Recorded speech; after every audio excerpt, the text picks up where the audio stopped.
بسم اللہ الرحمن الرحیم۔ مس عائشہ ایک چھوٹے سے شہر میں پرائمری اسکول کلاس 5 کی ٹیچر تھی۔ ان کی ایک عادت تھی کہ وہ کلاس شروع کرنے سے پہلے ہمیشہ آئی لو یو آل بولا کرتی، مگر وہ جانتی تھی کہ وہ سچ نہیں کہتی۔ وہ کلاس کے تمام بچوں سے یکساں پیار نہیں کرتی تھی۔ کلاس میں ایک ایسا بچہ تھا جو مس عائشہ کو ایک آنکھ نہ بھاتا۔ اس کا نام طارق تھا۔ طارق میلی کچیلی حالت میں اسکول آ جایا کرتا۔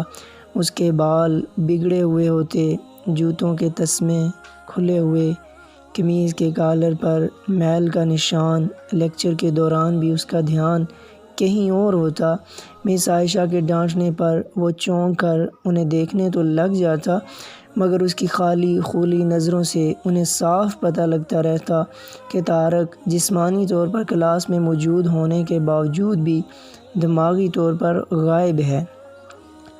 رفتہ رفتہ مس عائشہ کو طارق سے نفرت سی ہونے لگی۔ کلاس میں داخل ہوتے ہی طارق مس عائشہ کی سخت تنقید کا نشانہ بننے لگتا۔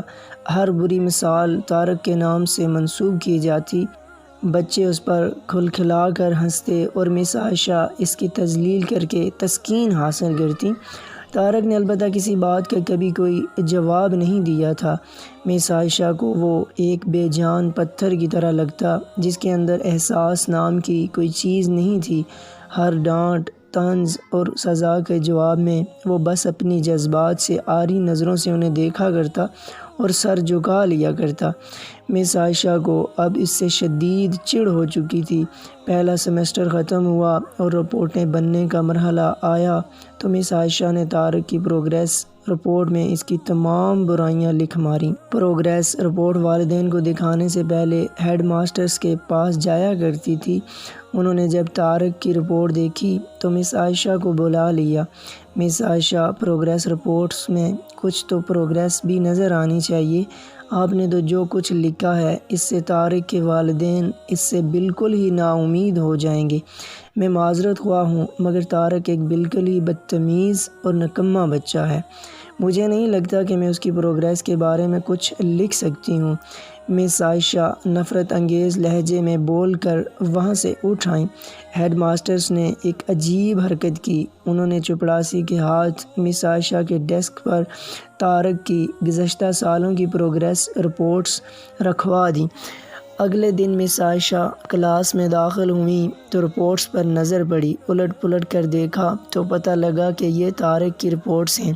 پچھلی کلاسوں میں بھی اس نے یقیناً یہی گل کھلائے ہوں گے، انہوں نے سوچا اور کلاس 3 کی رپورٹ کھولی۔ رپورٹ میں ریمارکس پڑھ کر ان کی حیرت کی کوئی انتہا نہ رہی جب انہوں نے دیکھا کہ رپورٹ اس کی تعریفوں سے بھری پڑی ہے۔ طارق جیسا ذہین بچہ میں نے آج تک نہیں دیکھا۔ انتہائی حساس بچہ ہے اور اپنے دوستوں اور ٹیچر سے بے حد لگاؤ رکھتا ہے۔ آخری سیمسٹر میں بھی طارق نے پہلی پوزیشن حاصل کر لی ہے۔ مس عائشہ نے غیر یقینی کی حالت میں کلاس 4 کی رپورٹ کھولی۔ طارق نے اپنی ماں کی بیماری کا بے حد اثر لیا ہے۔ اس کی توجہ پڑھائی سے ہٹ رہی ہے۔ طارق کی ماں کو آخری سٹیج کا کینسر تشخیص ہوا ہے۔ گھر پر اس کا اور کوئی خیال رکھنے والا نہیں جس کا گہرا اثر اس کی پڑھائی پر پڑا۔ طارق کی ماں مر چکی ہے اور اس کے ساتھ ہی طارق کی زندگی بھی۔ اسے بچانا پڑے گا اس سے پہلے کہ بہت دیر ہو جائے۔ مس عائشہ پر لرزہ طاری ہو گیا۔ کانپتے ہاتھوں سے انہوں نے پروگریس رپورٹ بند کی۔ آنسو ان کی آنکھوں سے ایک کے بعد ایک گرنے لگا۔ اگلے دن جب مس عائشہ کلاس میں داخل ہوئیں تو انہوں نے اپنی عادت مستمر کے مطابق اپنا روایتی جملہ آئی لو یو آل دہرایا، مگر وہ جانتی تھی کہ وہ آج بھی جھوٹ بول رہی ہیں، کیونکہ اس کلاس میں بیٹھے ایک بے ترتیب بالوں والے بچے طارق کے لیے جو محبت وہ آج اپنے دل میں محسوس کر رہی تھی وہ کلاس میں بیٹھے اور کسی بچے کے لیے ہو ہی نہیں سکتی تھی۔ لیکچر کے دوران انہوں نے حسب معمول ایک سوال طارق پر داغا اور ہمیشہ ہی کی طرح طارق نے سر جھکا لیا۔ جب کچھ دیر تک مس عائشہ کی طرف سے کوئی ڈانٹ پھٹکار اور ہم جماعت ساتھیوں کی جانب سے ہنسی کی آواز اس کے کانوں میں نہ پڑی تو اس نے سر اٹھا کر ان کی طرف دیکھا۔ خلاف توقع ان کے ماتھے پر آج بل نہ تھے۔ وہ مسکرا رہی تھی۔ انہوں نے طارق کو اپنے پاس بلوایا اور اسے سوال کا جواب بتا کر زبردستی دہرانے کے لیے کہا۔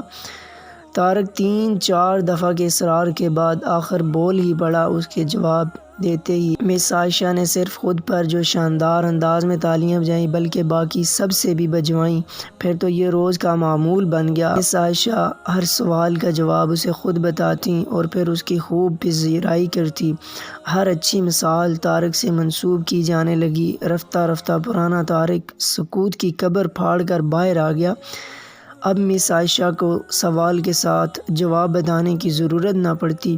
وہ روز بلا نقص جوابات دے کر سب کو متاثر کرتا اور نئے نئے سوالات پوچھ کر سب کو حیران بھی۔ اس کے بال اب کسی حد تک سنورے ہوئے ہوتے تھے، کپڑے بھی کافی حد تک صاف ہوتے تھے جنہیں شاید وہ خود دھونے لگا تھا۔ دیکھتے ہی دیکھتے سال ختم ہو گیا اور طارق نے دوسری پوزیشن حاصل کی۔ الوداعی تقریب میں سب بچے مس عائشہ کے لیے خوبصورت تحفے تحائف لے کر آئے اور مس عائشہ کے ٹیبل پر رکھنے لگے۔ ان خوبصورتی سے پیک ہوئے تحائف میں ایک پرانے اخبار میں بدسلیقہ طرز پر پیک ہوا ایک تحفہ بھی پڑا تھا۔ بچے اسے دیکھ کر ہنس پڑے۔ کسی کو جاننے میں دیر نہ لگی کہ تحفے کے نام پر یہ چیز طارق لایا ہوگا۔ مس عائشہ نے تحائف کے اس چھوٹے سے بھاڑ میں سے لپک کر اسے نکالا۔ کھول کر دیکھا تو اس کے اندر ایک لیڈیز پرفیوم کی آدھی استعمال شدہ شیشی اور ایک ہاتھ میں پہننے والا ایک بوسیدہ سا کڑا تھا جس کے زیادہ تر موتی جھڑ چکے تھے۔ مس عائشہ نے خاموشی کے ساتھ اس پرفیوم کو خود پر چھڑکا اور ہاتھ میں کڑا پہن لیا۔ بچے یہ منظر دیکھ کر حیران رہ گئے، خود طارق بھی۔ آخر طارق سے رہا نہ گیا اور مس عائشہ کے قریب آ کر کھڑا ہو گیا۔ کچھ دیر بعد اس نے اٹک اٹک کر مس عائشہ کو بتایا، آج آپ اس بالکل میری ماں جیسی خوشبو آ رہی ہے۔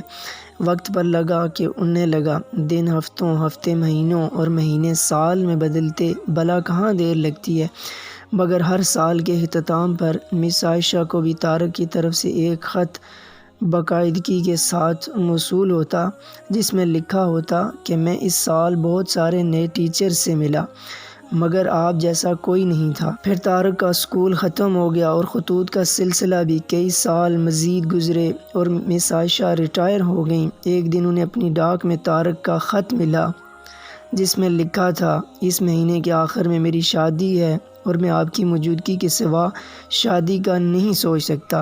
ایک اور بات، میں زندگی میں بہت سارے لوگوں سے مل چکا ہوں، آپ جیسا کوئی نہیں ہے، فقط ڈاکٹر طارق۔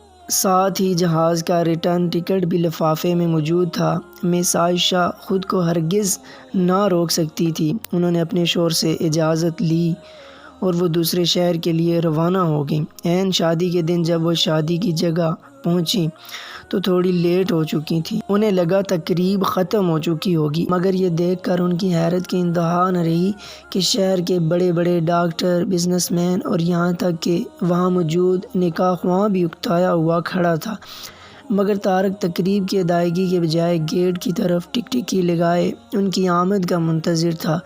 پھر سب نے دیکھا کہ جیسے یہ بوڑھی ٹیچر گیٹ سے داخل ہوئیں، طارق ان کی طرف لپکا اور ان کا وہ ہاتھ پکڑا جس میں انہوں نے اب تک وہ بوسیدہ سا کڑا پہنا ہوا تھا اور انہیں سیدھا اسٹیج پر لے گیا۔